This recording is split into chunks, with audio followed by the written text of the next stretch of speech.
Greetings everybody and welcome to the action. It's going to be a fantastic day at the races here at Fulbeck. We are in fantastic mode as the competition is underway for the third and final round of this section of the championship. We are going to go into the second half of the season after this round, of course, but the drivers are underway in the first final of our day's activities. This is in the Bambino and Might E classes. They have got themselves off to a great start already, as you can see for yourselves, as we go to the pictures from the drone here at Fulbeck. The most experienced pilot in motorsport for drone footage, Alan Tadei, capturing the action. Over 2,500 flights in the last 13 years of motorsport. Incredible that he continues these fantastic flights to give you guys the best footage. Jake Sanson in the commentary box as our drivers are under starters orders in both Bambino Coma and Might E. They're both on the same starting grid and they are battling away here at Fulbeck as we fly 107 feet above the Fulbeck Circuit, and we've already got ourselves off to a fantastic start in the Bambinos category. It has been all one-way traffic for Cole Parrish. He has been a victory winner 3 times over the course of today. Despite the fact that he is not the championship leader, Alfie Ward, is in fact not here this weekend. So Cole Parrish, who has taken victory in heats 1, 2 and 3, he's currently running in front of Jensen O'Connor and Matthew Pearson. Then it's Buddy Dorr in front of Rafe Verdi, Jasper Reed, Arthur Etherington and Max West. In the same circuit, we've got a fantastic battle for supremacy in the Might E category. Championship leader Harry Voss, and 2 out of 3 wins so far for Stanley Thurston, his main rival in this year's category. So they're battling away for supremacy, but we're at the front of the field here in Bambino Coma, and it's Cole Parrish ahead of Jensen O'Connor and Matthew Pearson. They go through the toe of the boot. They'll work their way through to the chicane. Through the right, through the left, that completes the lap, and it's the number 74, Cole Parrish, all the way at this moment in time, lapping the circuit very well, but O'Connor and Pearson are going with him, and that is great news for them, because that keeps them in the fight for a little way longer. Jensen O'Connor obviously saving his best for last here as they work their way down to the hairpin, but this is great work from Cole Parrish. Look at where he places the kart as he keeps himself on the straight and narrow through the hairpin with the Red Bull graphics. Now, I should point out that he is not a Red Bull affiliated driver. The Formula One teams don't affiliate with drivers of this age, but this is a very fabulous championship community, the UK Kart Series. It's full of fantastic competitors. Not really at race team level in Comas and Might E's. They're just racing for the fun of it, so it's all about partisan and passion at this stage. So the Red Bull colours are very much the design of Cole and his father.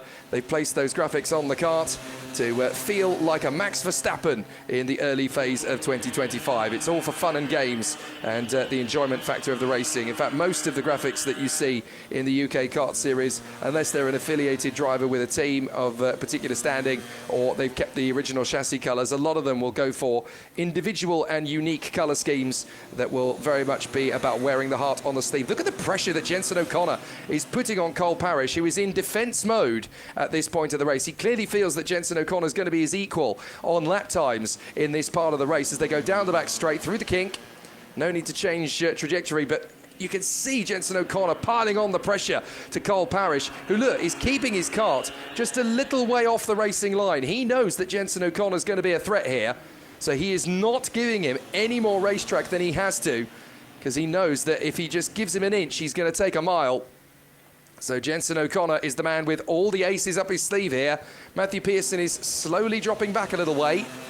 Don't forget, of course, that in Bambino Coma, yes, they are racing, despite the fact they start as young as 6 years of age in Bambinos at this level. But they have to go through a certain number of the test sessions before they are legally approved to race the Bambinos. So if they've done those sessions and they're comfortable enough and confident in the karts, then they're allowed to go racing. So they're not exactly novices to karting, but they're certainly novices to racing at this level of karting.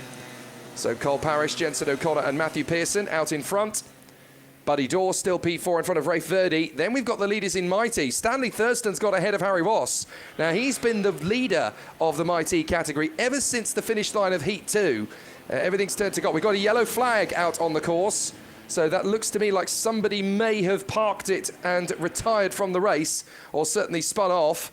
We'll try and figure out who that is that's dropped back, but we've certainly got karts that are now going slowly, as of course these are the regional disciplines of karting, so drivers are still learning their craft. And it looks like Eliza Hewland getting out of the way there to move aside and allow Cole Parrish and Jenson O'Connor the chance to go through. Eliza Hewland, of course, still learning the craft of motorsport. Look at Jenson O'Connor really putting the pressure in through the right, left, right dog leg as they go up to the hairpin. And again, Cole Parrish is so wise at where he places the kart. Goes tight in for the inside radius, but by positioning his kart in the middle of the road, Jenson O'Connor can't take too big a risk. So he's been really smart at this point. 4 minutes 20 on the clock, plus the additional lap that comes after time. So far so good as Jenson O'Connor just follows every single wheel track of Cole Parrish. He's not going to put himself into harm's way. Certainly no need to raise the alarm bells for the moment. In Mighty, by the way, we've got Stanley Thurston in front of Harry Voss, and then in third in the class is Jayansh Rayaru in front of Oliver Reynolds. And they are currently tucked up behind Jasper Reed and Arthur Etherington in the Bambino Coma class. Two classes racing on the same bit of racetrack together always generates just that little bit of extra excitement. There were yellow flags out earlier, but they've been removed, so it must have been a spin rather than a retirement, as we're now getting Max West just up the road from us. And now you can see that Cole Parrish is starting to open up the taps a little bit out in front of Jenson O'Connor. He gets through on the inside, and that's perfect. That's great timing. Jenson O'Connor just a little bit more hesitant. And the confidence of Cole Parrish has given him a tiny bit of daylight now between himself and Jenson O'Connor. They were only 0.2 of a second apart when they went over the line.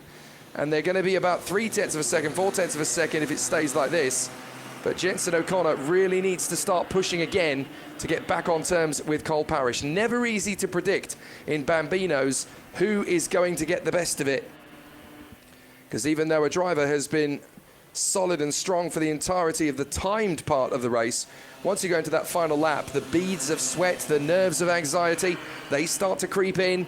And that's when drivers can make mistakes. And when you're only 6-7 years of age, that's when things get really tricky. Down to the chicane. Jenson O'Connor has actually made up a little bit of time there on Cole Parrish through the course of this lap. So having that back marker getting in the way there a little bit, Max West, actually helped him to a certain extent. It motivated him to get back on terms once again. So everything's still going according to plan as the drivers work their way further forward. Down the back straight. Matthew Pearson is still there in third position, I should point out, but he's now 7 seconds back from the leading pair. Harry Voss has got himself back in front of Stanley Thurston. Now that's critical in Mighty, because even though we're not following the Mighty battle at this moment in time, Harry Voss is the championship leader, and after Stanley Thurston took 2 heat wins off him over the course of this weekend, it's significant that Harry Voss has now got the confidence to get back on terms with him. We go into the toe of the boot, out through the heel, and then up to that square left-hander that finishes off the lap. And Jenson O'Connor is bringing out the big guns in the closing minutes of this race. He's going to go side by side with Cole Parrish. He's not quite drawn level. He had a think about it, but then up to the chicane, he realised he would have to bail out, which is exactly what he did. Now, these guys are going to have to deal with the traffic that's in front of them, and that is going to be the battle for third position in the Mighty category between Jayansh Rayaru and Oliver Reynolds. The 91 and the 77 are going to be battling for third place just up the road from these two. So when they pursue them and when they catch up, that's when things are going to get interesting. 116 feet up in the air, the drone camera, giving us a real bird's eye view of this Fulbeck circuit. A lot of the in this part of the world affectionately refer to this place as the British Monza. Working their way through the traffic, just dealing with each of the back markers as they come to them. Careful, Cole. He got held up there a little bit behind Oliver Reynolds. He's got to be very careful where he positions the kart, because that can cost him a victory. Very easily getting himself out of position there. But he manages to work his way past Oliver Reynolds, who still follows in pursuit of Jayansh Rayaru. They've both managed to get ahead of Harrington. And so now Cole Parrish will get in front of Jayansh Rayaru, who thinks he's being overtaken by Oliver Reynolds there. So that was a bit of a scary moment. And now he's going to be lapped by Jenson O'Connor. But again, Cole Parrish had the confidence to get in front a little earlier on. And this is tricky now because Jenson O'Connor could actually get impeded here. Oh, he's being impeded in the wrong part of the circuit. This is not good news for Jenson O'Connor. The win is disappearing. And this is so unfortunate for Jenson O'Connor as the time ticks down to 0. Dear oh dear, he's now got in front, but the gap is open. The door is wide between himself now and Cole Parrish, and I don't think he's going to have the time to make that time back up again as they now approach Buddy Dorr. So Buddy Dorr is the man who is in front of them. But I'm afraid it's all gone horribly, horribly wrong in the pursuit of the race leader for Jenson O'Connor. He got held up and he lost just over a second in that. But it looks as though he may get another chance to have a go at it as they go through the S's. Up to the hairpin. He's not quite going to be in the same amount of rhythm there, is he? Buddy Dorr has now come through. Giant Ryru and Oliver Reynolds have come through. Jasper Reed is the other kart in the position there. I think he's had a spin, and so that's why he's now down the order. In fact, Buddy Dorr is still ahead of these guys. He's right on the tail of Rafe Verdi in their own private race battle. But that little moment with the back marker has really given Cole Parrish license to run on the last lap of this race with a clear track in front of him and daylight behind him. So Cole Parrish can just knuckle down and finish the job. He's not got anywhere near the pressure he had in previous laps. He can just finish off the run, those last few corners. Good battle still going on in Mighty between the third place men, Giant Ryru and Oliver Reynolds. That'll go to the flag, but the checkered flag is out now, and it's victory for Cole Parrish. He has dominated the weekend. It is 3 heat wins, followed by the final. That's big stuff for Cole Parrish as he absolutely dominates the Fulbeck. To the line for Giant Ryru and Oliver Reynolds in the Mighty category. They are 3rd and 4th in class. Great racing all the way. Matthew Pearson comes through in 3rd position, and Jasper Reed just gets across the line and pulls off the road. So I think he may have had a problem with his kart there at the very end of proceedings. Here comes the victor in the Mighty category. Harry Voss, championship leader, makes it 2 wins out of 4 this weekend, but crucially, his victory in the final keeps him in a prime position in the finals and in the championship fight. He came into the weekend as the championship leader. Stanley Thurston may have taken a couple of heat wins off him, but he is the victor in the final. Rafe Verdi manages to beat Buddy Dorr over the line in their battle, and then Max West and Eliza Hewland are the last 2 racers that will come home. So there's your provisional results in the Bambino Coma and Mighty final. Cole Parrish in front of Jenson O'Connor and Matthew Pearson. In the Might E category, Harry Voss stole a 2nd win out of 4 in front of Stanley Thurston. Then Rafe Verdi was 6th overall in front of Buddy Dorr. The 3rd and final run on the podium in Might E goes to Giant Ryru ahead of Oliver Reynolds. And then everyone else did manage to cross the line to finish. Arthur Etherington in front of Max West, Eliza Hewland and Jasper Reed. Good racing then in Bambino Coma and Might E to start the ball rolling for the finals. We have Honda Cadet 200s up next here at Fulbeck.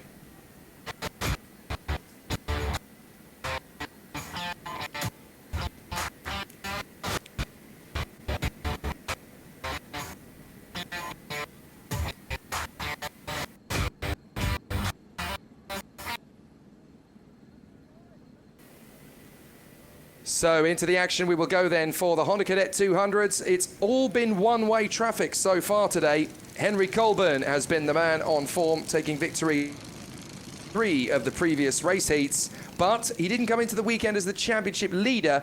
That was the prestige given to Charlie White. So he is the man obviously trying to keep himself in the mix.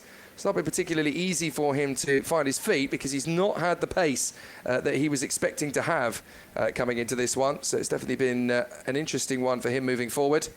But Henry Colburn has been the dominant force so far. He gets pole position with 102 points across the heats in front of Francesco De Carlo, and then Charlie White, Riley Murthwaite, Lorenzo Martin, Ollie Knox, then Nikita Roberts, Archie Rutter, Alistair Saunders and Archie Edgar. We're under starters orders and a great launch from Henry Colburn. Up to the first chicane, and it's a perfect start. No worries at all for the 75.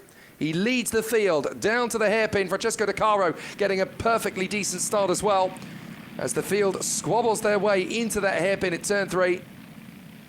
And no worries at all as the 10-minute race has got underway cleanly. Henry Colburn out in front of Francesco De Caro. The pictures from the drone, only 67 feet above the heads of the drivers. Very exciting stuff so far. as the competitors work their way through on this opening course. But Henry Colburn has been the man on form. Championship leader Charlie White in the 12, still there in the top 5. I can see him working his way through to the boot. So he's still got plenty of opportunity to keep his move further forward. But the first 2 rounds of the championship, of course, taking place at Shenington. This is Fulbeck, very different race circuit in feel. So championship leader Charlie White finds himself in 3rd position, chasing after Francesco Decaro at the end of the first lap. But the leader is Henry Colburn once again. Then behind the top 3, it's Murthwaite, Martin, Knox, Nikita Roberts, Archie Rutter, Alistair Saunders and Brad Sutton, ahead of Oliver Vickers and Ted Fry, with Archie Edgar. Then that 5-kart squabble that we just saw briefly coming towards us. Zara Janes, Seth Wright, Louis Dawson, Jaden Bond and Oscar Wills. So 18 karts in the mix there. And as you can see, authoritative racing so far from Henry Colburn. He's put himself far ahead of Francesco Decaro, considering this is only lap 2. He's given himself about a second's gap already.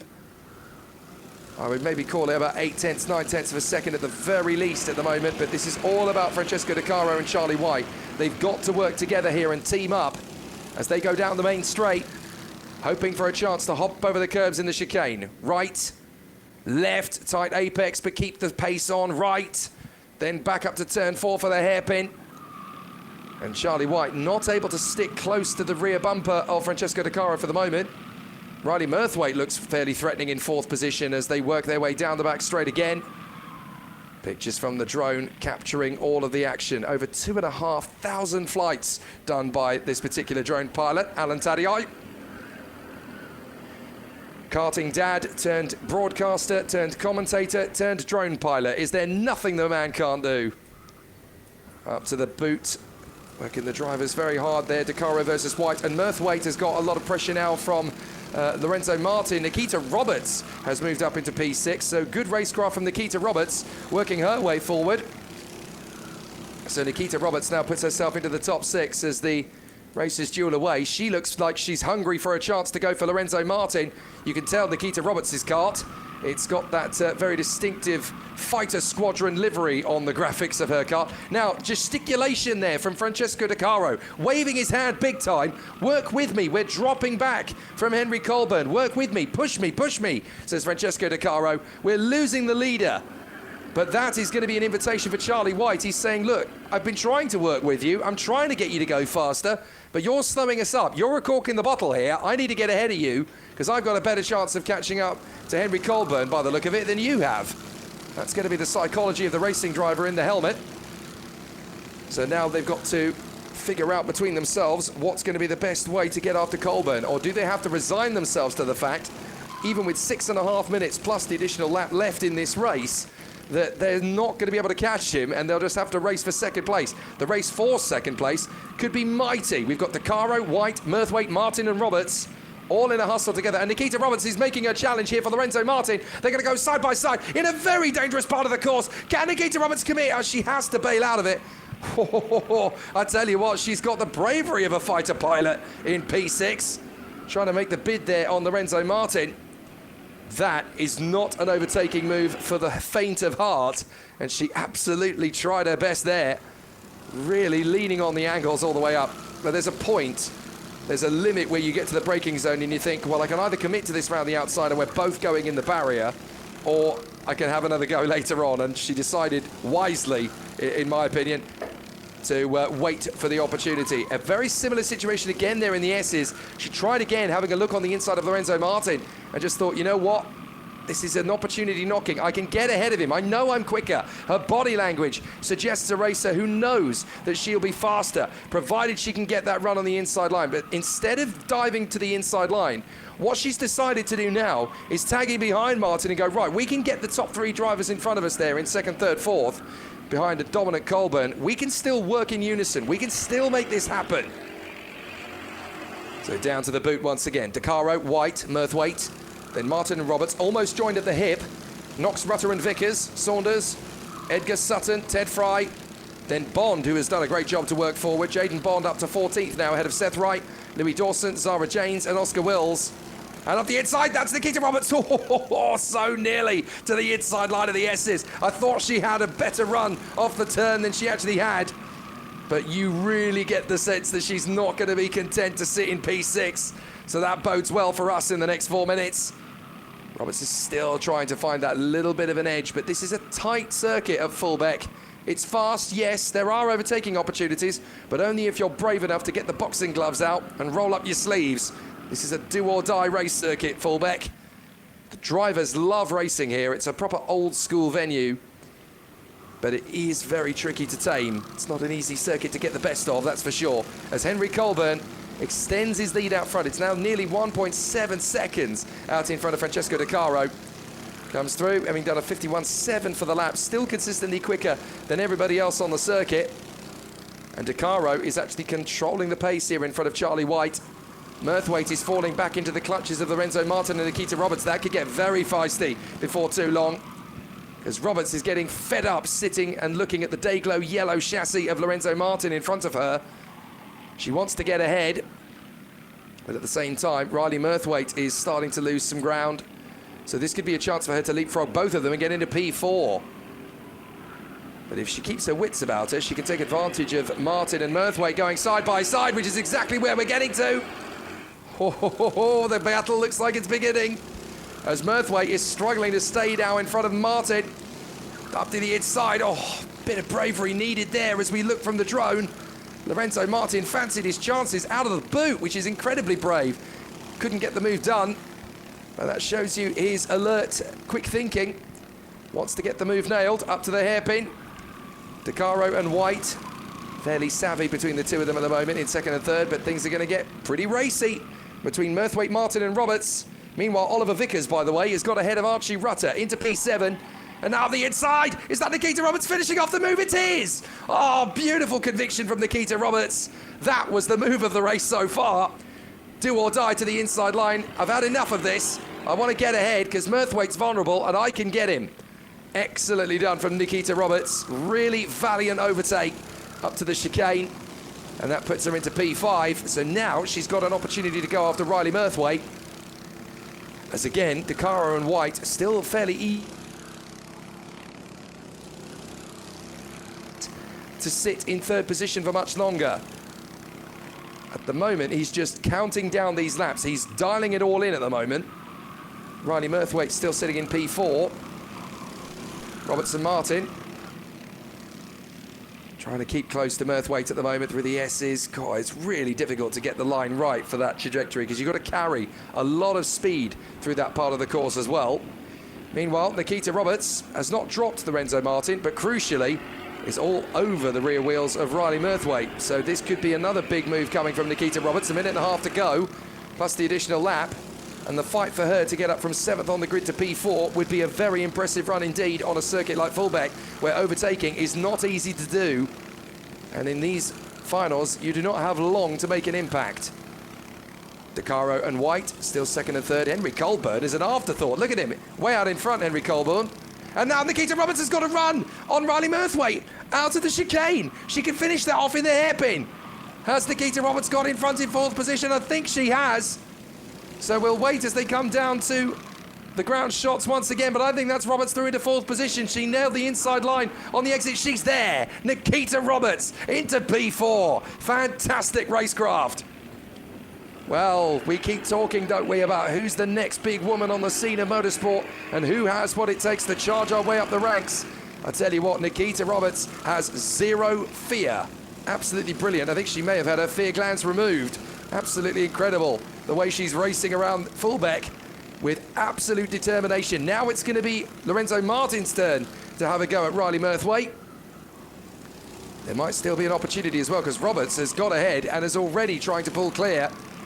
As Charlie White, championship leader, don't forget, in third position, all over the back of Francesco De Caro. The weekend belongs to Henry Colburn up front, who's now pulled out 2.5 seconds on these two. Oh, De Caro getting a little bit wide. Oh, he's got to be careful.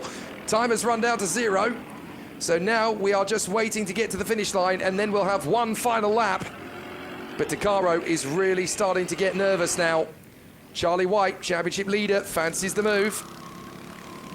Meanwhile, Lorenzo Martin is trying to get dialed in behind Riley Murthwaite. Vickers is 7th, Rutter is 8th, Knox is 9th, Saunders is 10th. In we go to the last lap, and Henry Colburn has got domination written right through that chassis. Charlie White, though, fancies a move on Francesco De Caro. It's the last lap. He's only got one shot. Down to the hairpin for turn 4. Closer to De Caro than he's been on the last couple of laps. This could be Francesco De Caro's chance. Down to the chicane. He can't just slam dunk him on the inside line there. He's got to be careful where he places the car, but De Caro is getting loose. He's getting ragged, and he's going to have to defend. Charlie White almost pulls alongside him. There could be a last lap maneuver here. De Caro tightens to the inside. Charlie White can get him on the switcheroo, but De Caro will crucially have the inside line for the left, so Charlie White has to change tack and then make another bid. But out in front, it's going to be Henry Colborne. No problem at all for him. He will come through to cruise to the finish line. Henry Colborne dominates the weekend in fantastic fashion in Cadet 200. And Charlie White's got De Caro. He got him on the last lap. Absolutely fantastic stuff. And that's big news for Charlie White in terms of the championship fight. Coming into the weekend as the championship leader, struggled all weekend. And in the final, he pulls out a P2. Magnificent. Good things come to those who wait for Charlie White, although the timing screen in front of us says that De Caro was still in front of White. Looking at the timing screen, he was ahead, Charlie White, by 71 thousandths of a second. There's the provisional result, and it is confirmed. Henry Colborne ahead of Charlie White and Francesco De Caro. What a race to the last lap. Nikita Roberts, great drive up to B4 in front of Riley Murthwaite and Lorenzo Martin. Good effort from Oliver Vickers, who got his fastest lap on the very last. Archie Rutter, Ollie Knox and Alistair Saunders rounding up the top 10. Then Archie Edgar, Bradley Sutton, Jaden Bond, Ted Fry, Seth Wright, Louis Dawson, Zara Janes and Oscar Wills. And incredibly, for the second final in a row, every single driver that took the start took the finish line as well. Junior Pro Kart Extreme is going to conclude next.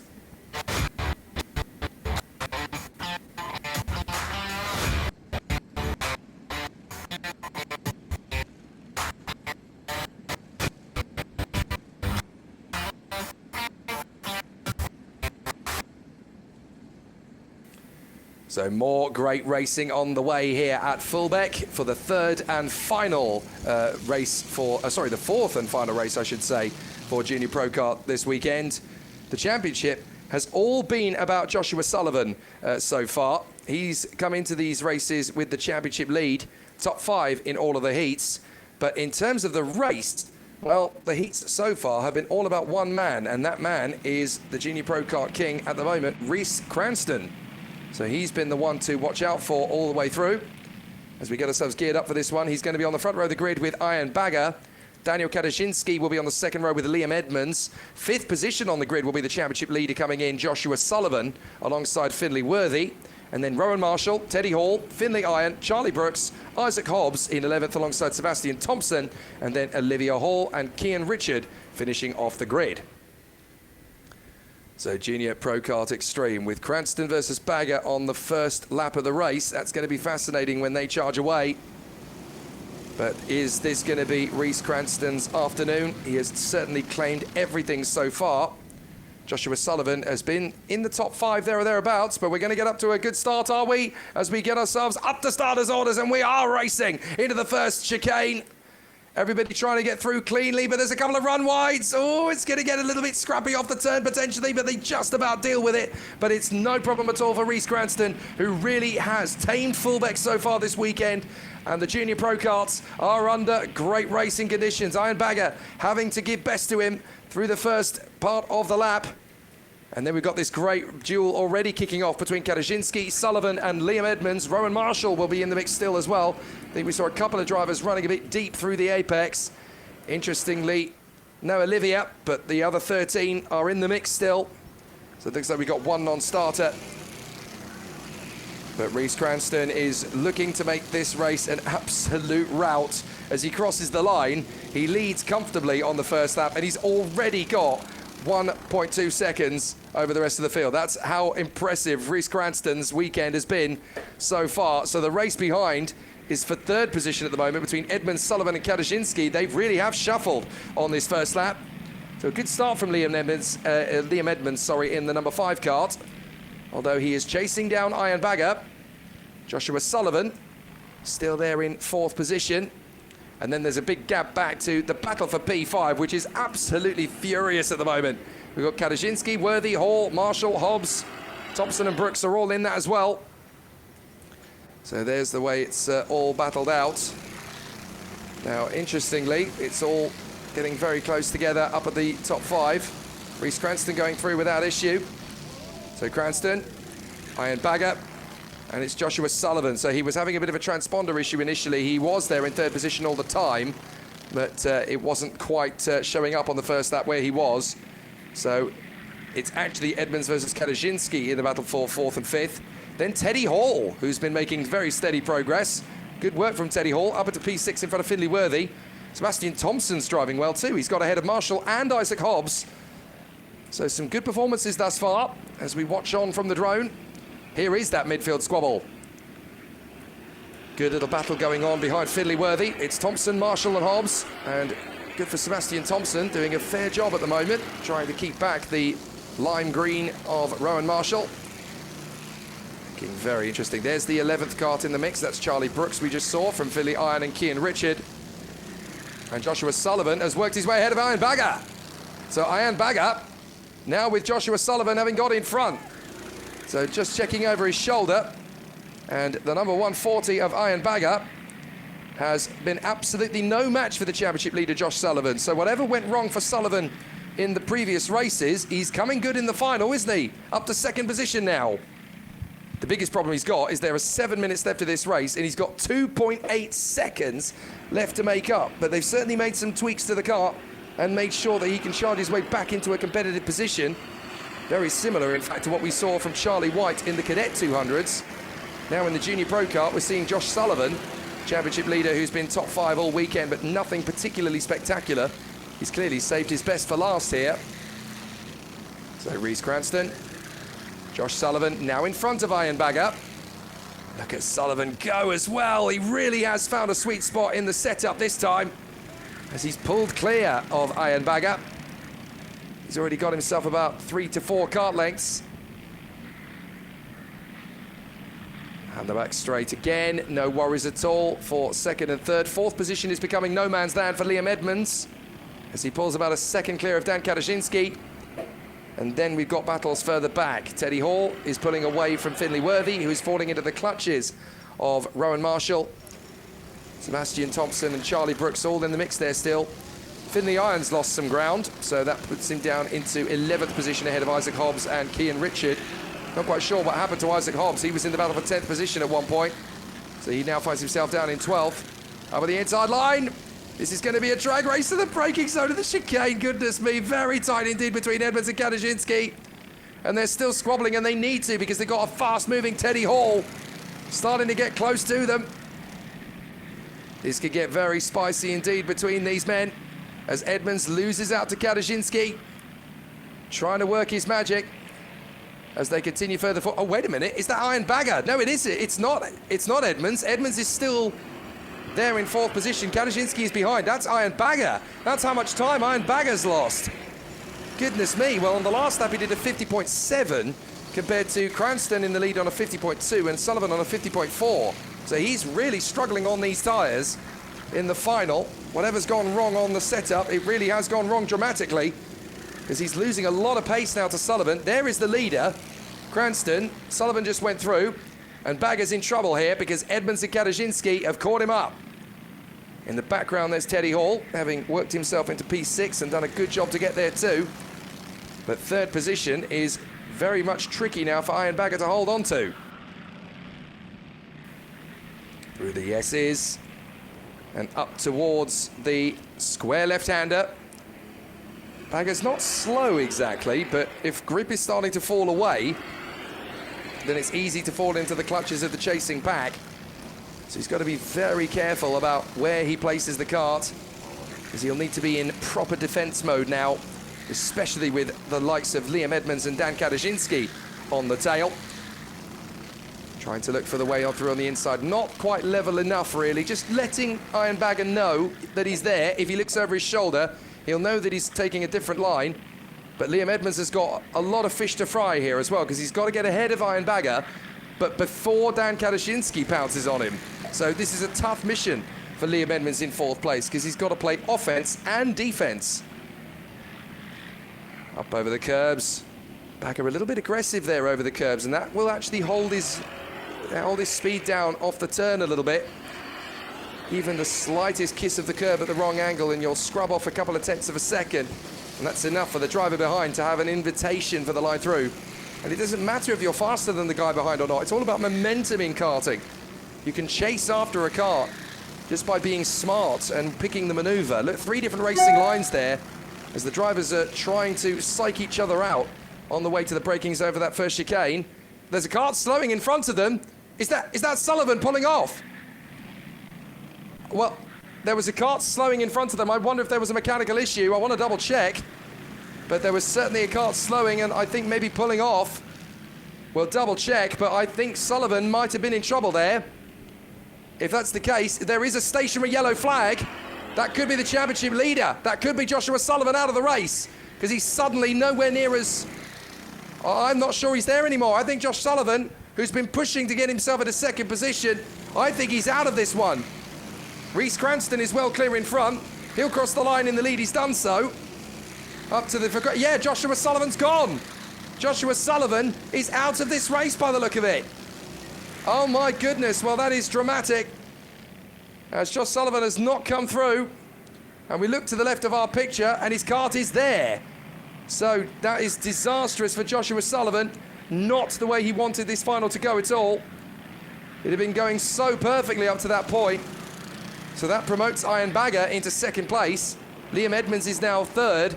And Dan Kadaszynski is now in fourth position. Well, devastating. The first retirement of the day in a final. And you've got to feel for the championship leader, Josh Sullivan, because that was his chance to hang on to his hang on to his plaudits, basically. So this is going to blow the Junior Pro Kart Extreme Championship title fight in UK Kart Series 2025 wide open, as Reece Cranston is going to dominate the weekend, score a massive haul of points, and Joshua Sullivan is not going to score any from this final. He's going to be out. So just looking to the top of your picture, you can just see the kart stationary on the grass there in the infield. There is Josh Sullivan's kart, so not going any further, and he's still sat in the kart. He's still devastated that the race has ended for him.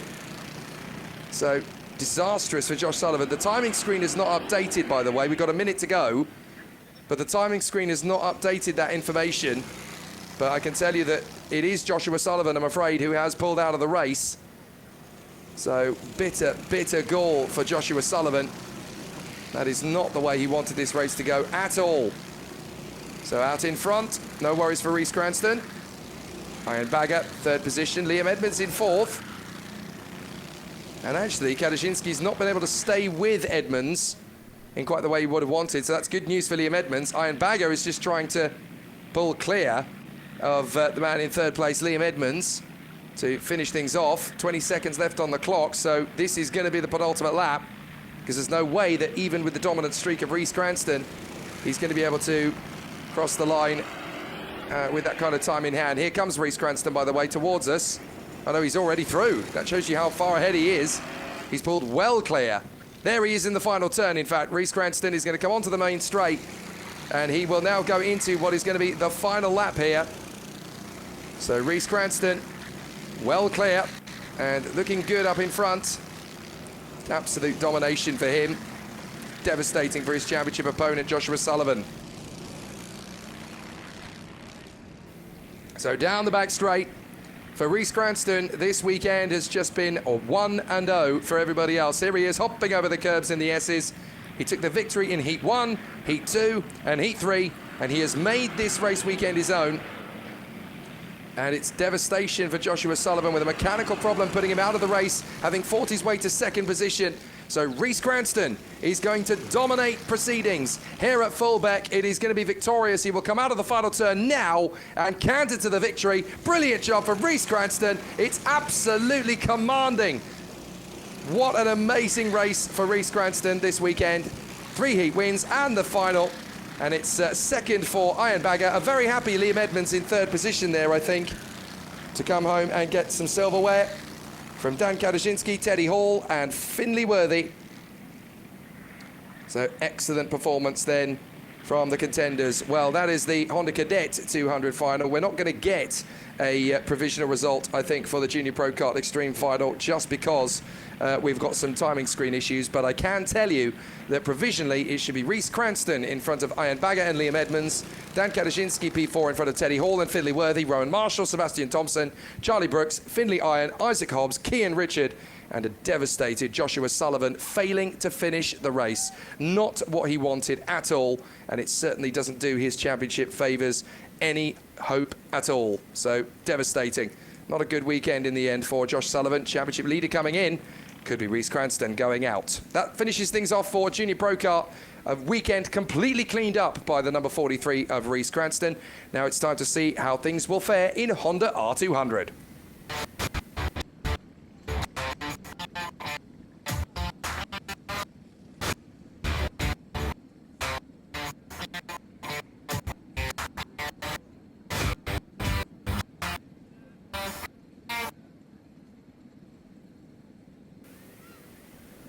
Well, Honda R200 will definitely give us plenty to talk about. So far this weekend, it has been a complete mixed bag in the Honda R200 category.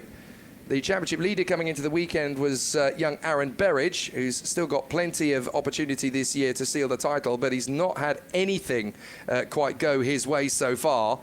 It's been a very tricky one. He starts the final in 3rd position as well. So in fact, the way that the heats played out between Peter Webster, Ashton Horspool, Aaron Berridge and Dexter Petty, there's only 3 points covering the 4 of them across the 3 heats. It really was very even and open.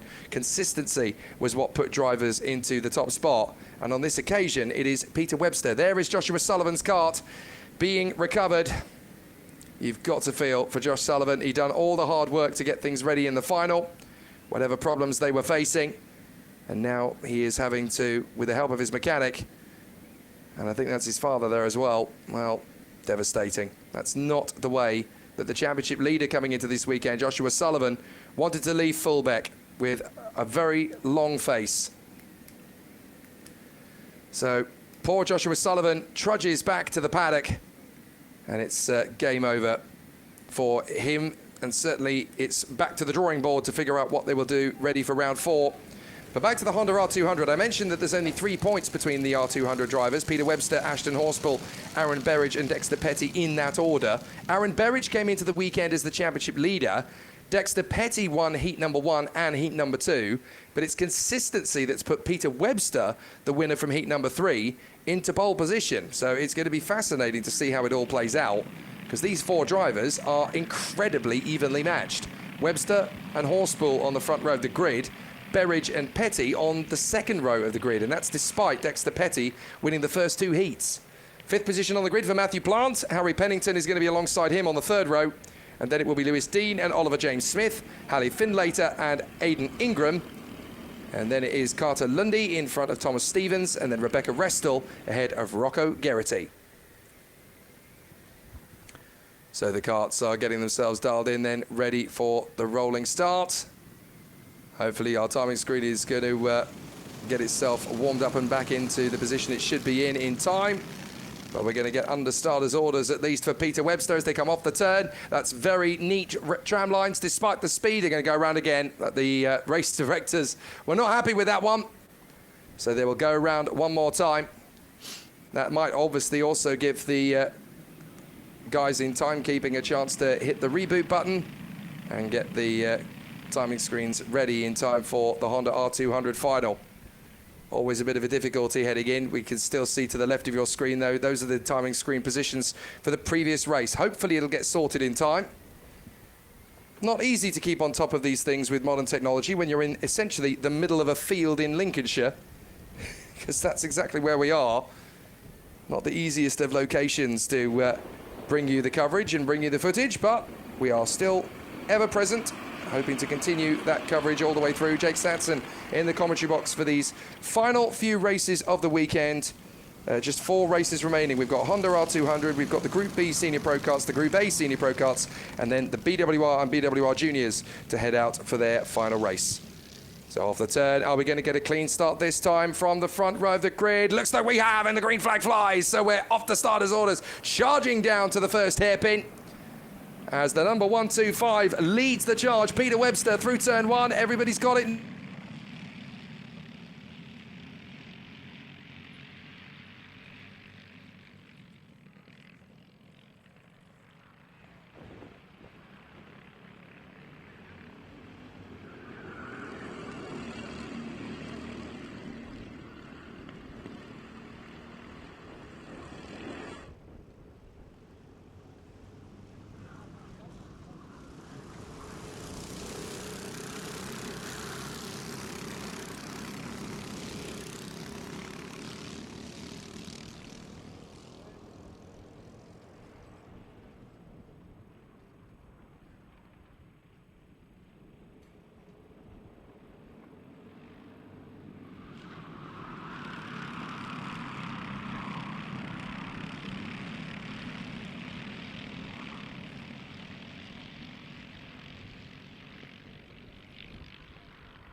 Run through the chicane as the drone catches the image, but it is really tight between the leaders up front. I did think that this race in particular, the Honda R200 final, was going to be the most competitive of the weekend, and it's certainly proving to be between the leading two racers out in front. So far so good, as the contenders in Honda R200 are still having a very neat and tidy race of it. But Peter Webster absolutely determined to hold on to the victory as he duels away with Ashton Horspool. Championship leader in this race, of course, Aaron Berridge in the top 3. As the field works their way through that first chicane, then up to the hairpin once more. Good battle in the mix at the moment. Everyone's still getting very neat and tidy as they run through. Apologies for the absence of the live timing screen. Hopefully that will come back relatively quickly. But certainly you can see for yourself that the battle is well and truly joined up front. Not just for the win, but also for third position. Move or two on the inside line. That looks like a big dive. I think that was Dexter Petty, trying to make the move on the inside line. But whatever the state of play, it's opened the doors for drivers to really make the push. I have to say, I'm very impressed with how clean the racing has been, particularly in a race as competitive as this one, the final of the Honda R200, as they work their way through. It is now getting very, very exciting out there on the course, as the drivers are still finding a little bit of magic. There is Dexter Petty running through in third position. So an excellent bit of racecraft. That took a lot of bravery to get that move done in the hairpin as well. So now he sets off after the leading duo, as that incredible quintet lining up behind them. 5 drivers all in the hunt for fourth position there, all wanting to try and make the overtaking moves nice and early and get themselves into position down to the braking zone. So they still put on a really exciting run for the contenders through the boot once again and onto the main straight. And that duel for the victory is still really exciting. The drivers work their way through the chicane. Little look over the shoulder from our race leader. Again from our second place man. But it's really tricky for fourth position. It's getting very heated. The 2 drivers going wheel to wheel for fourth position. It could even be a 3-wide tussle as they work their way through. It's now 6 drivers in the fight for fourth position, going all the way back to P9. That looks to me like it could be Berridge, Plant, Dean, Pennington, Finlater and James Smith. Not sure how Aidan Engram is working on it. So it's going to be an interesting one to see how this one continues to duel. So it's going to be very tight all the way through to the latter stages. So the contenders are still giving it plenty of gusto in the closing stages of this final. Great racecraft as they keep charging forward. And now it's, my timing screen is finally updated. Apologies for the delay on that one. But it is Horspool who leads the way from Aaron Berridge.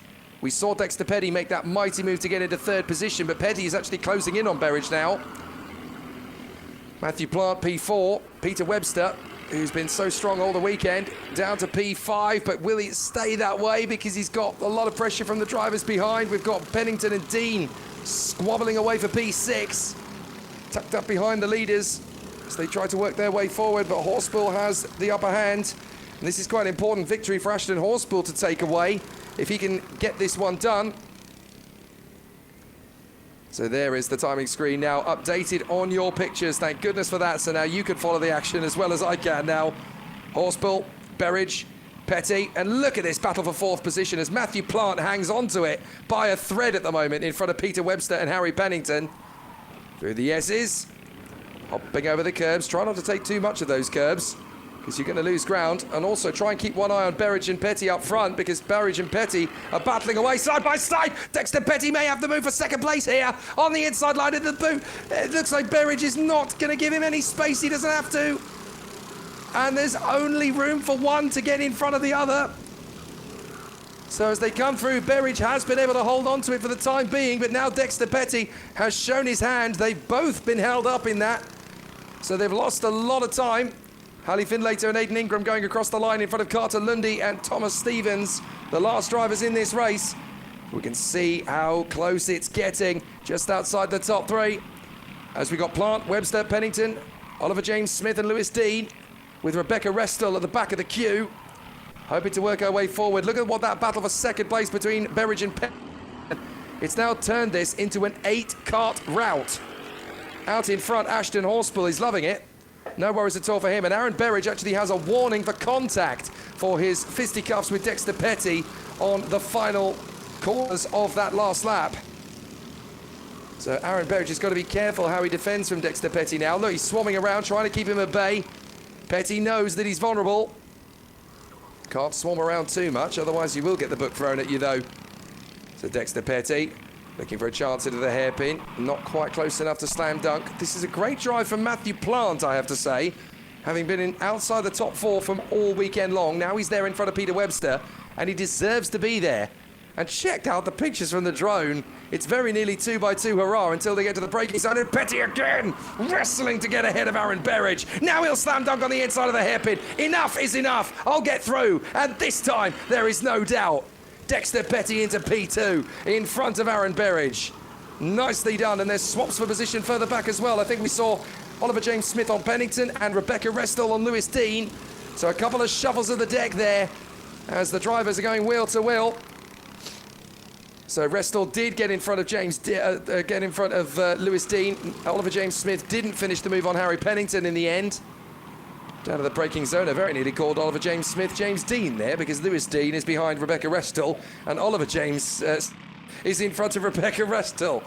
Well, there are quite a few rebels without a cause in the field at the moment. Through the S's. Oh, and a little bit of a hefty cover from Berridge there, who swarms across in front of Matthew Plant, who puts his hand in the air. What are you doing?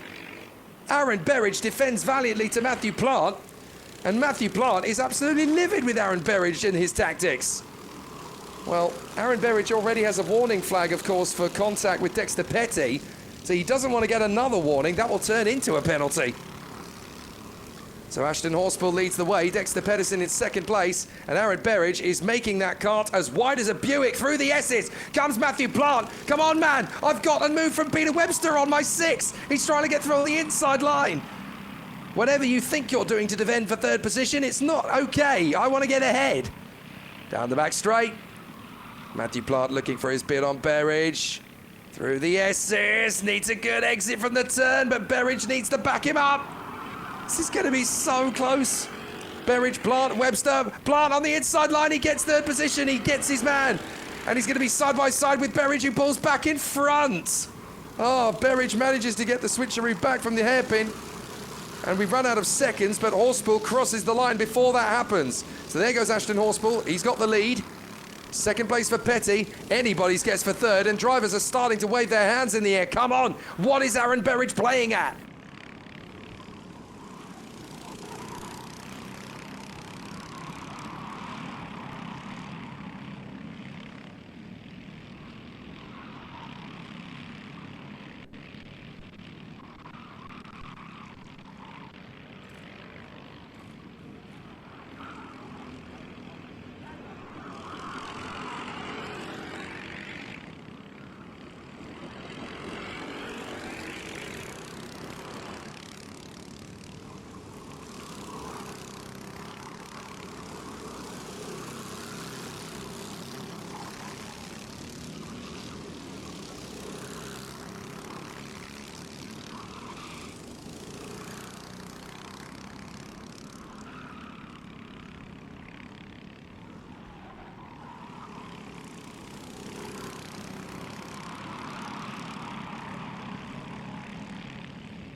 And the final really was worth waiting for. Ashton Horspool checks out in front. Dexter Petty fights his way to second. And Matthew Plant valiantly gets himself into third position on the very last lap in front of Aaron Berridge and Rebecca Restel. Harry Pennington, P6 in front of Peter Webster, Oliver James Smith, Lewis Dean, and Aidan Ingram in the top 10 in front of Harry Findlater, Carter Lundy, and Thomas Stevens, who came home at the back. But wow, that is the kind of final that these guys will be talking about for weeks. Horspool from Petty, and then all guns blazing as Matthew Plant storms his way ahead of Aaron Berridge. But what a drive through the pack from Rebecca Restel, just smartly getting on with it and working her way forward to a top 5 finish. That is a very valiant performance. She started dead last, don't forget, 13th on the grid. So for her to go from last to 5th in a field as competitive as this, that tells you just how talented a driver she is. Excellent work from Rebecca Restel. So that's the Honda R200 final wrapped up. Now we get ourselves ready then for the Senior Pro Kart Finals. We start with Group B, and it really is going to be fantastic from the starting grid. So the drivers will charge their way forward with gusto and determination right from the outset. And their challenge is going to be a valiant one right from the start. Pole position will go the way of Ollie Clegg from Alfie Wiltshire, Gavin Pike and Oliver Hall, then Peter Sharp, Riley Bowen, Max Mannion, Dominic Needham, Chris Fuller and Tom Hewlin, and we get underway. Great start to the first corner, and Ollie Clegg is going to try his best to hold on to this, but it looks like Alfie Wiltshire will have this round the outside. No worries at all then for Alfie Wiltshire. He runs round the outside, having got a better launch, and now works his way through, and on the grass there at the back of the field, and going up and over very nearly. That's a very unfortunate moment for Chris Fabian, I think that is, who runs wide and drops to the back of the field. Oh, and there's contact further back. It looks like a couple of drivers losing it through the chicane. So Alfie Wiltshire getting an initial lead, but he doesn't look like he's held the lead, does he? That's him in second position by the look of things.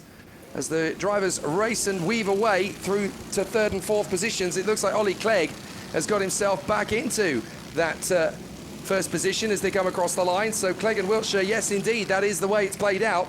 Peter Sharp is now third. And then it's Mannion, Needham, Chris Fuller, Riley Bowen, Joseph Williamson, Tom Hewland and Oliver Hall. And the man who drifted off the road on the first lap was actually Liam Werrett. I do apologise, and we had problems for Andrea Baru-Mustieta and Archie Cotton. They went off on the first lap and dropped back down to the tail end of the field. They have crossed the line, so they're still racing. But it's very tricky stuff up at the front end of the field, and side by side on the inside line. That's Peter Sharp versus Max Mannion. Very close indeed between these two racers, and they're still side by side as they come off the turn. And Manion determined to get up the inside line and finish off the overtake. But this is senior pro karts. Even in the B class, the drivers will still give it gusto all the way. Clegg is your leader, Wiltshire in second, Sharp is still third, but only just in front of Manion. And then Needham, Fuller, Bowen and Joe Williamson, who has set the fastest lap of the race, by the way. Side by side off the turn, yellow flags. It looks like we got a couple of drivers off in the chicane. And diving up the inside line, not a lot of racetrack to play with, as the Group B senior pro kart drivers are having a war out there on the circuit. There's not a lot of racetrack to play with, and these drivers are not giving each other a lot of space. And look at what it's done to Peter Sharp. He's all the way back into P6. Make that P7. I think there was a yellow flag. So he's got to be very careful now. Now we're slowing. I think we're under yellow flags. We're under caution. Yes, we are. So we've slowed right down.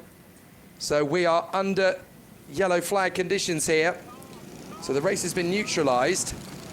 But I think that's because we've got 2 or 3 karts off the racetrack further back. Trying to make out who it is. Right, so they're going to go through the... They're not going to go through the chicane. They're going to go past it on the way through. So they're being instructed to just go past the chicane.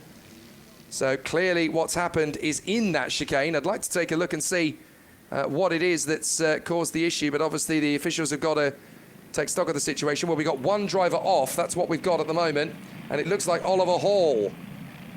So Oliver Hall is out of the race then, I'm afraid, on lap number 3. So he was the driver that got spat out there to the scenery. And there you can see he's up on his feet. He's okay. He's unharmed. But obviously the accident has dislodged the barriers at that part of the course, which is why the drivers are under Battenbergs and they are missing that section of the course. The Battenberg flags are basically the safety car procedure of British karting at this level. So when you see the Battenberg flags, the leader becomes the safety car, as you will, and they wait until the track is cleared. I have a feeling they'll be under Battenbergs for 1 more lap to clear the circuit, and then we'll go racing again. What this does, of course, is it gives us a chance to back up and take a look at the situation on the race positions. Ollie Clegg is your leader from Alfie, Wiltshire. Second position is there in tucked up behind. He did a fantastic job off the start initially. Oh, hang on. Are we back to racing conditions? I think we might have been. I didn't see the green flags, but looks to me as though we might be under green flag conditions again. So it only needed 1 lap as the field works its way through. And yeah, we've got drivers going for overtakes. So it looks like we are back up to race conditions as Chris Fabian and Liam Werrett are going wheel to wheel there for position. So getting very neat and tidy, but it needed a little bit of understanding between each other. And what that has done, I'm afraid, is it's really caught out Alfie Wiltshire on the restart, because he's now dropped down to 3rd position. So Wiltshire is now behind Max Manion.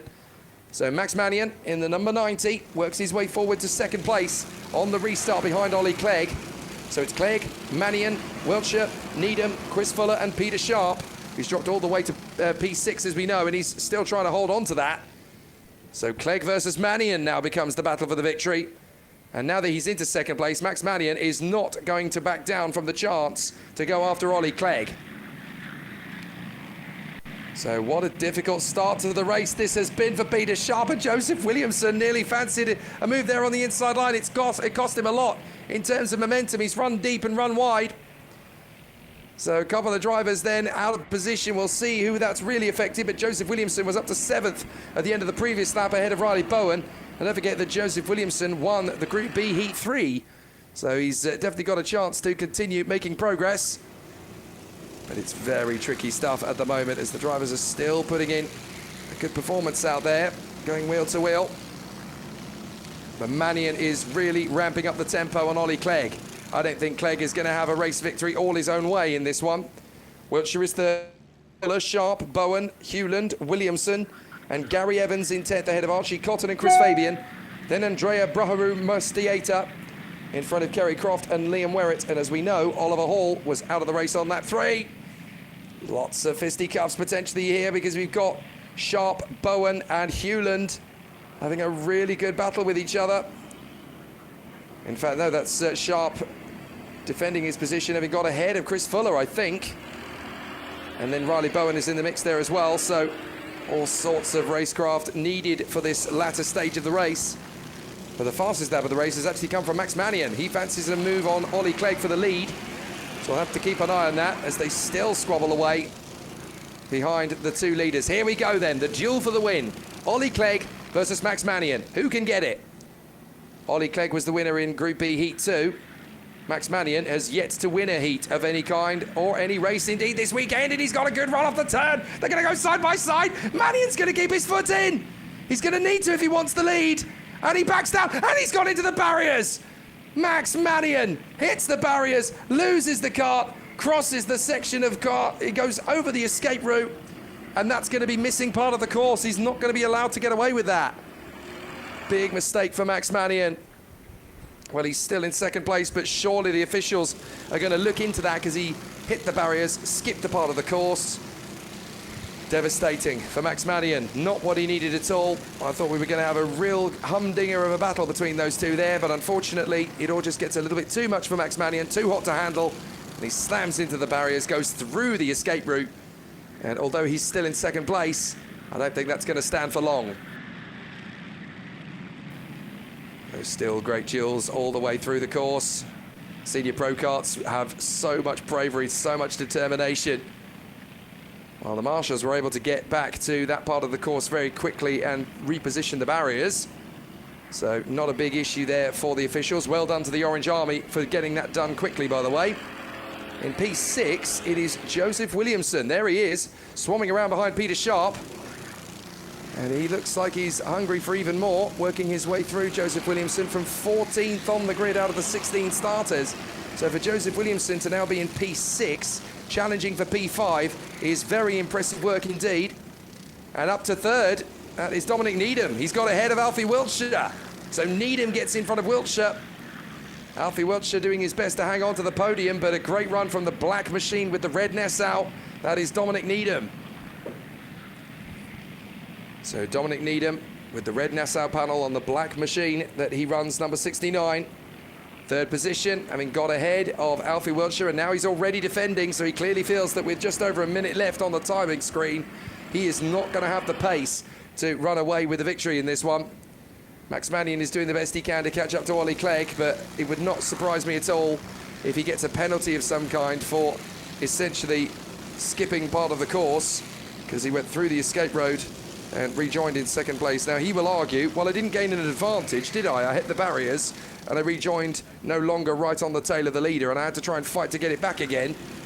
But it'll be an interesting conversation. Right, Joseph Williamson has got ahead of Peter Sharp, and he's now all over the back of Alfie Wiltshire to try and move into fourth position. What a comeback this is for Williamson. Started 14th and now looking at P4. So can he make the bid here on Alfie Wiltshire? Former leader of the race, of course. On the very first lap, Alfie Wiltshire got the best start. Moved himself to the lead, has slipped back, and he's going to slip back again. Big dive from Joseph Williamson into P4. Wow, the man has got pure determination. Excellent stuff from Joseph Williamson. So that's now P4. Clegg is your leader, ahead of Max Mannion, and Mannion is closing in on Ollie Clegg. He's just done a 50.47, which is his best lap of the race. And Needham is third from Williamson, Wiltshire, Sharp, and then it is Riley Bowen ahead of Chris Fuller. Then Gary Evans, Archie Cotton and Chris Fabian. Tom Hewland's in trouble. Tom Hewland was in P9. So Tom Hewland has now come through down in 13th. He's had an off, and so too an off there running wide. A lot of positions lost. I think that might have been Joe Williamson. I think Wiltshire, Sharp and Bowen have all managed to get in front.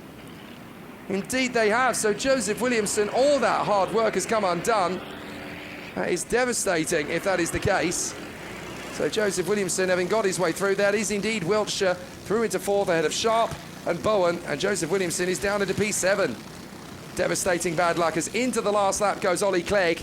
Mannion still second, Needham is still third, but Wiltshire has got himself into fourth position ahead of Bowen and Sharp, with Williamson back down to P7. Then it is Chris Fuller, there he is in the black and red. And then Gary Evans on the 7. Archie Cotton is just a whisker in front of Chris Fabian and Andrea Barayu Bustieta. Big dive on the inside from Williamson. Going wheel to wheel with Peter Sharp. Come on, man, I'm going to play chicken with you to the braking zone. One of you's got to back down. And it's Williamson. He has to yield to Peter Sharp. So Peter Sharp is going to protect on this last lap. Williamson's going to drive right round the outside of him if he has to. But it's great racing all the way to the finish line. But the man who's been untouchable since he got into the lead on lap 1, the number 24, Ollie Clegg, has been so smooth. He comes through for the checkered flag and he takes the victory in the final of the Group B Senior Pro Kart. Excellent work in front of Max Mannion. Dominic Needham is third. Very mature, calm drive from him in third position. Wiltshire is P4 in front of Bowen and Sharp and Williamson. Chris Fuller is 8th in front of Gary Evans and Archie Cotton. Great racing in Group B. I should point out, that's only Group B. Wait till the Group A drivers get out there. So a race that saw victories in the heats for Steve Nichols, Ollie Clegg and Joseph Williamson. Well, it's Ollie Clegg who comes through for the victory in the final in front of Max Mannion and Dominic Needham. Then it is Alfie Wiltshire ahead of Riley Bowen and Peter Sharp. Joseph Williamson is 7th in front of Chris Fuller. Gary Evans ahead of Archie Cotton for the top 10.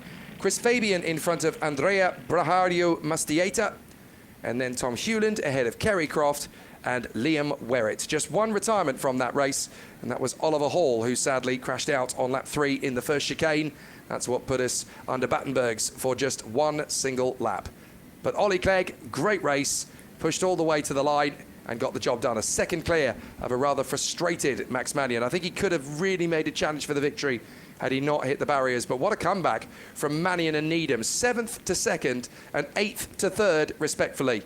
Great racing all the way. That is Senior Pro Kart all over. Great stuff. Right, we're going to focus then on the next class. We've only got 2 races left of the day. And so it's going to be fast and furious stuff right to the finish. The next one, of course, being Senior Pro Kart A. Aaron Alexander and Connor Lucas have shared the victories between them in the heats. Aaron Alexander won the opener and Connor Lucas won the second and the third. And that's very impressive for Connor Lucas because for the majority of the race, it was actually Aaron Alexander who was leading heat number 3. So for him to overturn the tables in the last lap, very impressive from Connor Lucas. John Hogan was, of course, the man who came into the race weekend with the championship lead, and he starts 4th on the grid. It's Connor Lucas and Aaron Alexander on the front row. George Ludwell is alongside John Hogan. Then I think the 13 of George Ludwell. It's actually the 131, I should point out, not the 13. You might just make out the one after the 3. But it's Lucas, Alexander, Ludwell, Hogan, Needham, Rossi Costello, then Danny Bean, Aaron Lord, James Drabwell and Mick Lord in the top 10. For the record, the fastest man through the opening lap was Rossi Costello. He's keeping himself out of trouble more than anything else, I think. But this is going to be a tough race to settle. It's going to be very tricky to decide how this is going to go because Connor Lucas has got the lead, but not by much, as you can see for yourself. Aaron Alexander's had support from George Ludwell and John Hogan, and they've already caught back up to him. So having lost a bit of ground on the opener, now Connor Lucas has got to try and get away from Aaron Alexander. Through the hairpin. And in the early course, we saw Aaron Alexander lead most of the way from Connor Lucas, who snatched it away in the last couple of laps. But they've had 1 win for Aaron Alexander, 2 heat wins for Connor Lucas. So with Lucas now leading and Alexander in 2nd place, no holds barred. Give it everything you've got is the order of the day. And Lucas is defending. He covered the inside line there from Aaron Alexander. George Ludwell's not far away in 3rd position. How early do you make the bid if you're Aaron Alexander? The smart money says stay with him as long as possible and then wait until the last couple of laps. But this is Pro Kart. You don't take a second invitation lightly. Oh, big stab on the brakes into the S's. And so Aaron Alexander has another big chance here to close up. He had a late lunge on the inside of Connor Lucas, but he can tighten up the radius and get a faster exit. Connor Lucas now knows that Aaron Alexander's going to be a real threat. Down to the brakies over the chicane. Slides in. Never going to get that dive up the inside line, are you? Very tricky. But Connor Lucas and Aaron Alexander, absolute equals in Senior Pro Kart at the moment. They're going to take some big points off John Hogan in the championship, who's down in 4th position here on the green machine. Just in front of Ike Needham. Then Costello, then Danny Bean, Mick Lord, Aaron Lord, James Drabwell, Carl Ruddock, Ronnie Rowe, Reese Bright, Matthew Hoshby, Conor McCarthy and Alfie Wilkes. Very close all the way. The 3 at the back on the first lap were Ben Morby, Jack Dunbobbin and Steve Nichols. They're still at the back. Look how defensive Connor Lucas is having to be to keep Aaron Alexander at bay. George Ludwell still there to P3, but now Hogan and Needham have caught up. The more they squabble, the more opportunity there is for Hogan and Needham to pick up some loose change here. and grab what could be some silverware. Keep your wits about you. That's the order of proceedings in Senior Pro Kart. You never know who's going to get around you. You never know where the big moves are going to come. Down to the braking zone again. Alexander still hustling. Connor Lucas. Connor Lucas to the braking zone for the boot. Trying to keep it all neat and tidy as the drivers work their way through this section. Great to see everybody still very evenly matched in this battle, as Connor Lucas really is having to cover Aaron Alexander to the chicane. And Connor Lucas really is keeping it tight at the moment.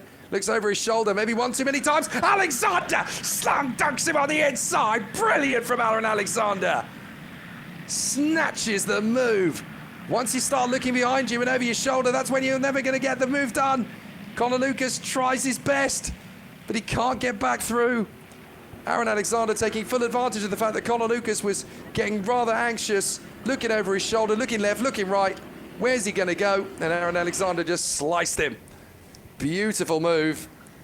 And so Aaron Alexander, with 5 minutes on the clock, plus the additional lap, takes the lead.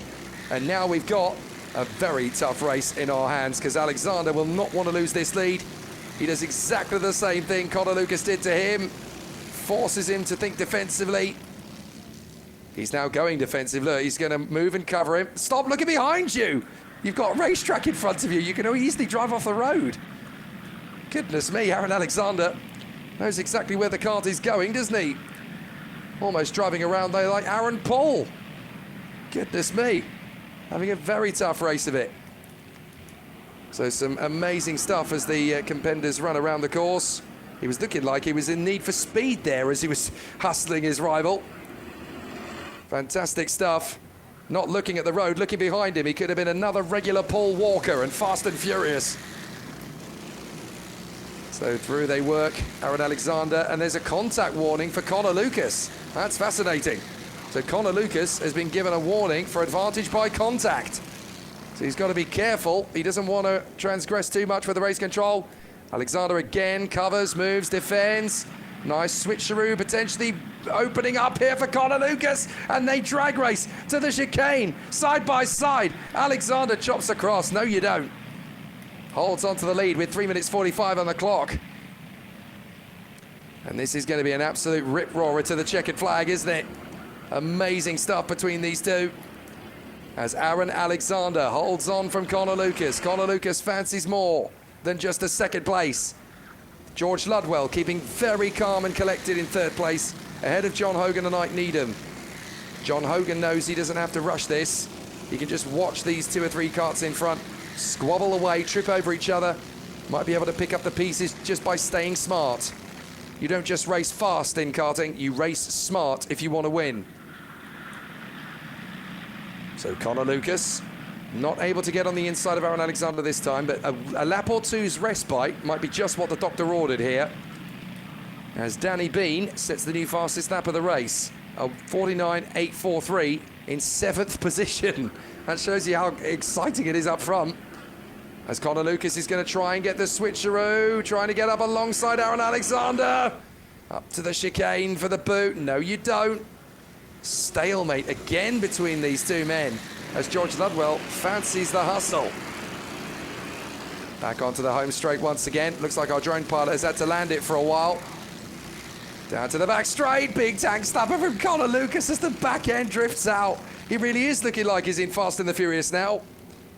He looks like he's auditioning for the next Tokyo Drift movie. Down for the inside line, cuts back around for the switch.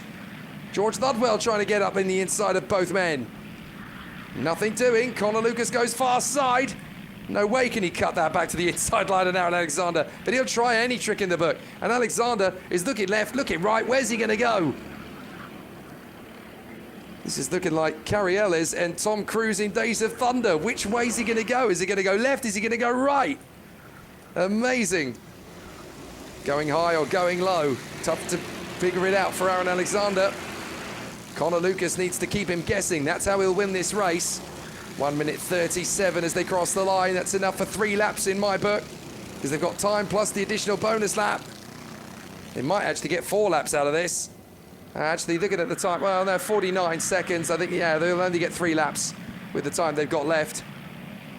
So Connor Lucas needs to make these 3 laps count. He's dropped back a little bit. Aaron Alexander slides.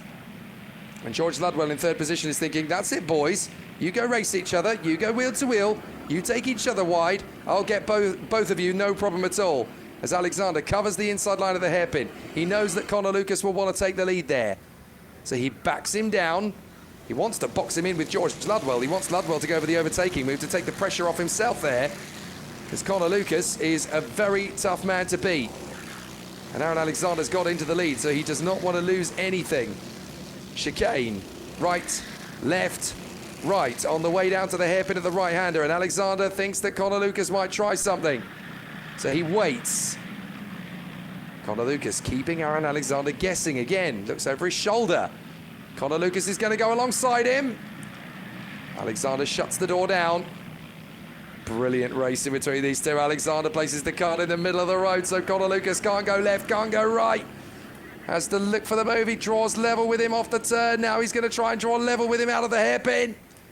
Connor Lucas and Aaron Alexander, nothing in it in Senior Pro Kart in the A final. Through they complete the lap, and they're going to run out of time as they cross the line this time by. So we've got 1 lap left to settle this final here at Fulbeck. Aaron Alexander in the number 7, Connor Lucas in the number 43, and it's all down to who can keep their wits about them.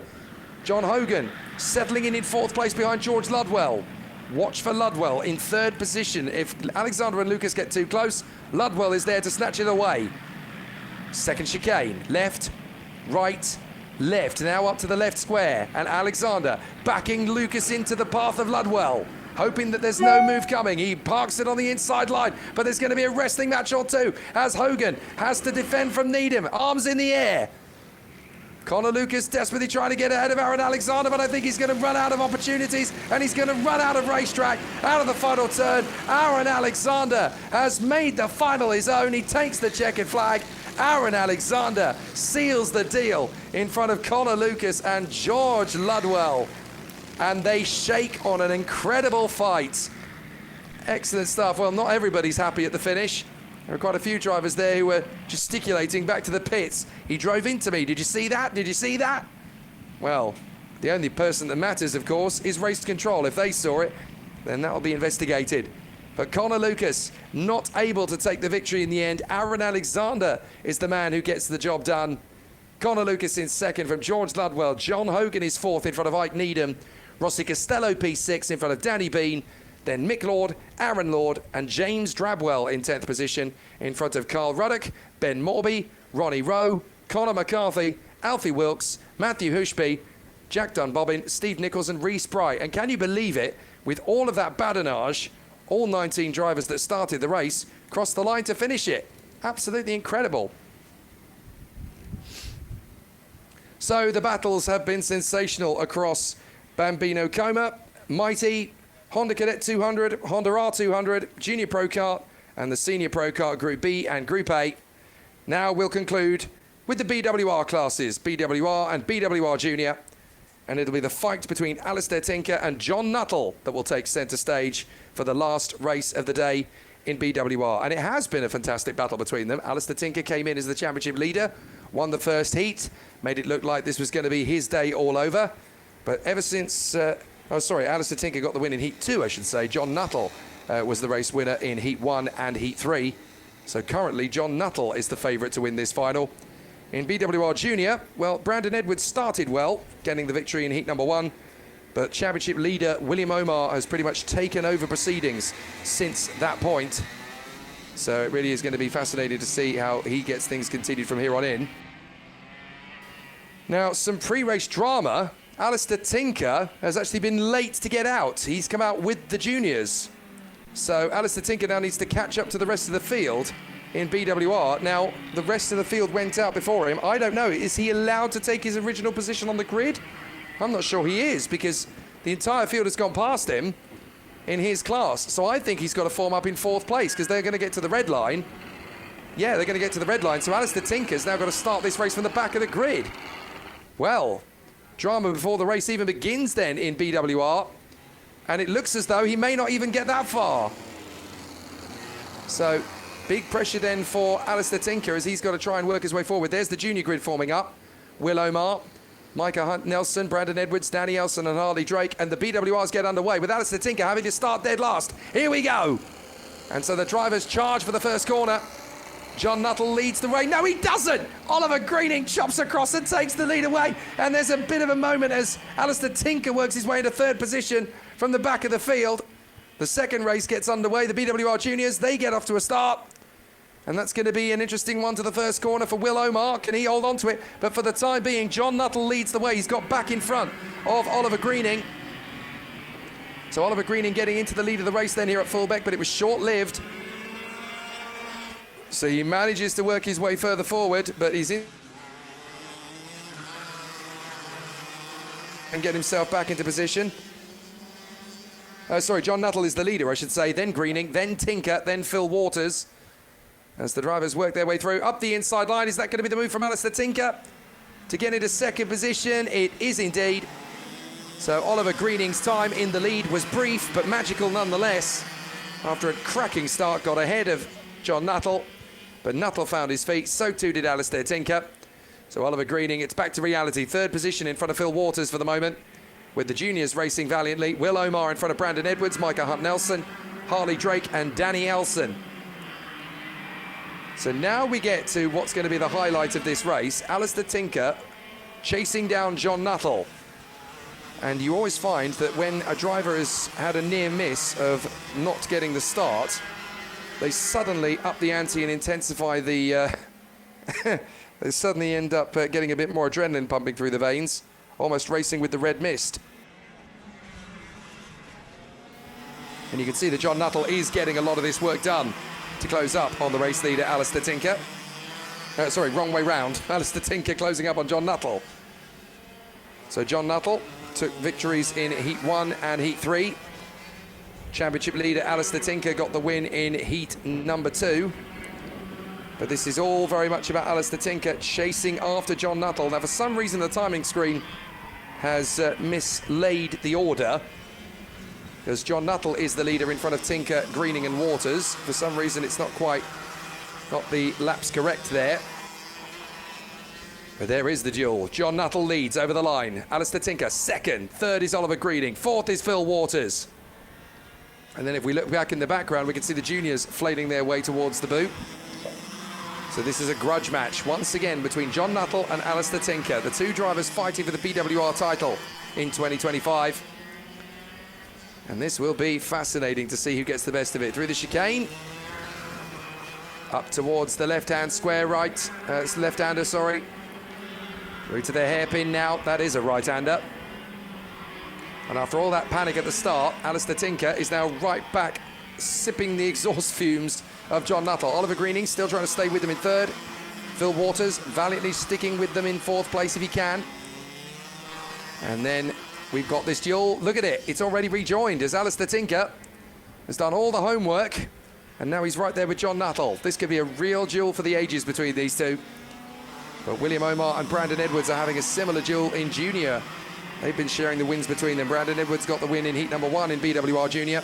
But Will Omar got the win in race 2 and race 3 as the leader in the championship coming into this weekend as well. So now John Nuttall needs to think smart. Alistair Tinker's all over him. He's got to be very careful. Where does he position the kart? Where does he balance the throttle? Where does he turn in? Where's the trajectory of the kart going to place him in relation to his rival? Off the turn, and look at Alistair Tinker all over John Nuttall as they go down the straight across the line. 5 minutes left, 1 lap remaining after that. Through the S's, and Alistair Tinker is poised. John Nuttall is just focusing on his race. Great to watch these two craftsmen at work. As John Nuttall versus Alistair Tinker, the battle that's been going on since the start of the weekend in BWR. Alistair Tinker with all the aces coming in as the championship leader, but John Nuttall really has thrown his hat into the ring here. Heat 1 win, Heat 3 win. And right out of the sharp end of the field. Great stuff between these two. Fair play to Oliver Greening. Not easy to match these men. He certainly led very briefly indeed. And he'll probably take some positives out of that. You know, getting faster all the time. You've got to make those improvements. You've got to try and work your way further forward. So for Oliver Greening to be in the lead for a few short... Wow, what a big slam dunk from Alistair Tinker on the inside of John Nuttall. Alistair Tinker wasn't prepared to give best at all there. And John Nuttall has to surrender the corner. Fantastic from Alistair Tinker. What an overtake. Absolutely storms in up the inside of the hairpin. And with under 4 minutes left, Alistair Tinker might not be overtaken again by John Nuttall. But Tinker knows that Nuttall is not a man to be trifled with. They come off the boot. And John Nuttall, he may have been spooked by that fantastic do-or-die manoeuvre from Alistair Tinker to take the lead. But this race ain't over, folks. John Nuttall, right, left, right, hop over the curbs. All you need is a decent exit off the turn, and he can do the same thing, but he's not close enough into the hairpin. So now he's got to wait, and he is absolutely the equal. See, when you chase the driver in front, you can gain so much momentum.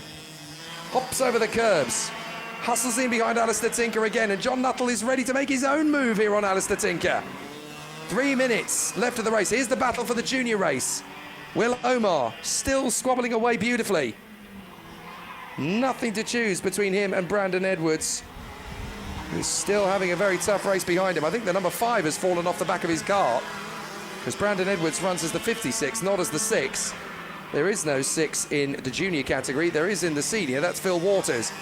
But Brandon Edwards all over the back of Will Omar. And again, these two drivers have been swapping the lead across the heats, building up to this point. So John Nuttall waiting for his moment to get back on terms with Alistair Tinker. Through the chicane. Back on the pace. Into the left. And John Nuttall may fancy a chance here on Alistair Tinker. He may have to pull off a similar sort of manoeuvre just to catch him out. 2 minutes to go.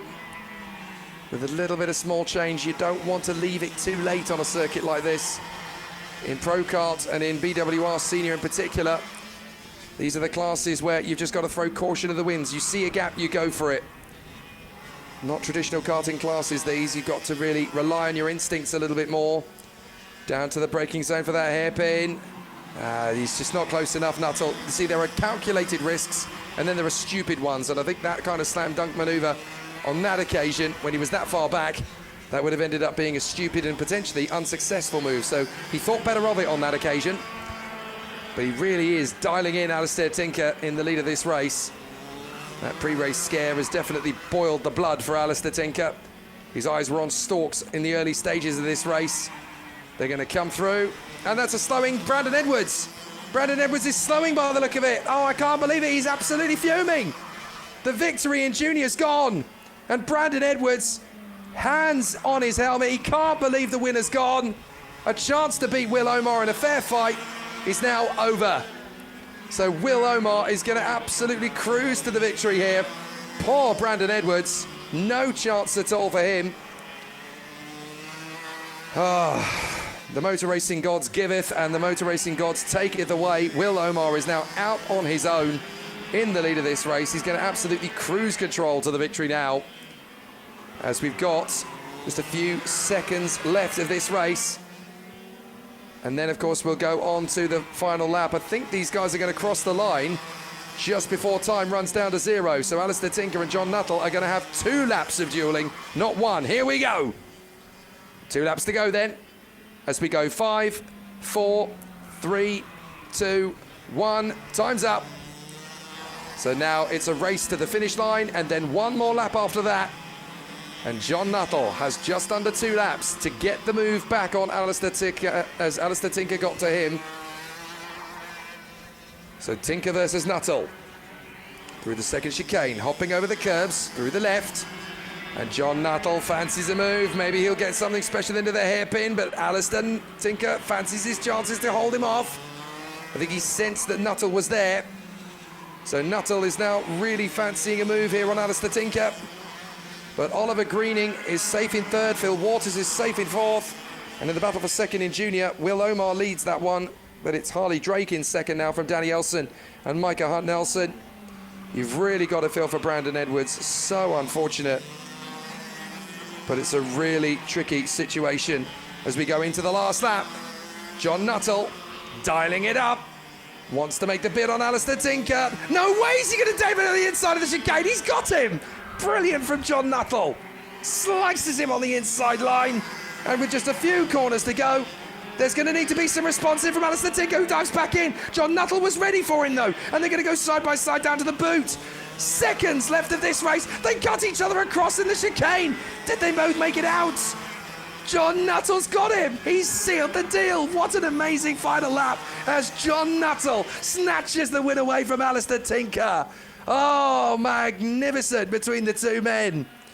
Oliver Greening third, Phil Waters will be fourth, Will Omar will be the winner in the junior category. But look at that, John Nuttall and Alistair Tinker. It was rough, it was furious, it was really ruthless, but they shake on a fair fight with a fist bump. Magnificent, oh my goodness. What a way to end round 3 of the UK Kart Series here at Fulbeck. It was dramatic, it was tense, it was nervous and it was anxious, but boy, did we get a commanding show. As the championship leader in junior, Will Omar, cruises to the win in junior. It was anything but a cruise between Alistair Tinker and John Nuttall. All weekend long, they've been at each other's throats. And John Nuttall makes it 2 heat wins and then the final in fantastic fashion. John Nuttall snatches it from Alistair Tinker on the last lap, ahead of Oliver Greening and Phil Waters. Then in the junior race, Will Omar, well, it was kind of handed to him, really, after the retirement for Brandon Edwards. Harley Drake is second in front of Danny Elson and Micah Hunt Nelson.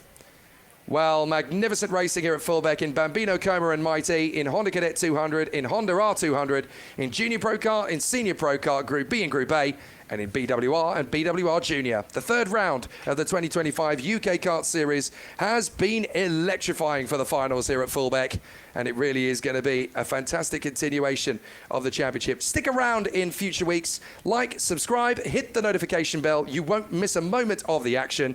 Follow along your favourite drivers on their social media pages as well. I'm sure you'll see all of the pictures from the podiums in the coming hours and days.